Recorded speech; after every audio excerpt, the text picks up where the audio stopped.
Berantas tindak pidana perdagangan orang, beberapa tempat penyalur tenaga kerja ilegal digerebek.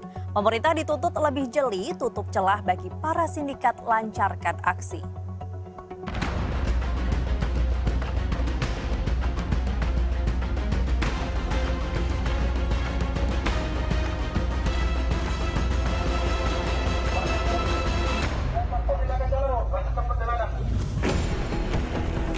Diduga tidak mengantongi izin resmi alias ilegal, dua kantor penyalur tenaga kerja di Garut yang rencananya akan dikirimkan ke sejumlah negara digerebek kepolisian pada Rabu lalu.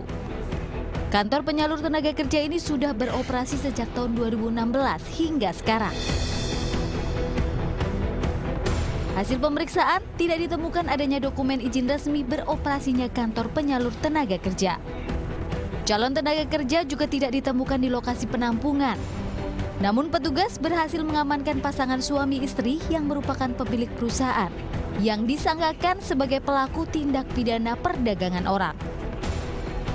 Kami menemukan di sini bahwa perusahaan ini sudah berdiri, sudah mengirim dari tahun 2016 sampai dengan tahun 2023. Pertama izinnya juga tidak ada, kemudian kami coba mendalami untuk mengecek apakah dia ini langsung mengirim ke negara tersebut atau melalui penyalur-penyalur yang lain. Di Nunukan, Kalimantan Utara, Satgas TPPO juga melakukan pemeriksaan terhadap para penumpang kapal Pelni KM Lambelu di Pelabuhan Tunontaka, Nunukan, lantaran diduga terdapat para TKI ilegal yang akan berangkat. Pemeriksaan dilakukan dalam rangka menindak kasus tindak pidana perdagangan orang atau TPPO, tenaga kerja Indonesia ilegal dari Nunukan ke Malaysia. Sejak 6 hingga 8 Juni 2023, Satgas setidaknya selamatkan 123 korban.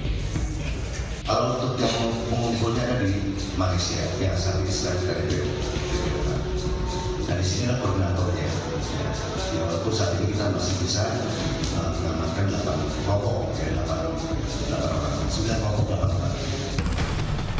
Kepala Badan Perlindungan Pekerja Migran Indonesia menyebut kasus ini juga turut dilakukan oleh sindikat yang tak tersentuh hukum. Adanya dugaan backing terhadap pelaku atau bandar pemilik uang membuat kejahatan kemanusiaan ini sulit ditangkap.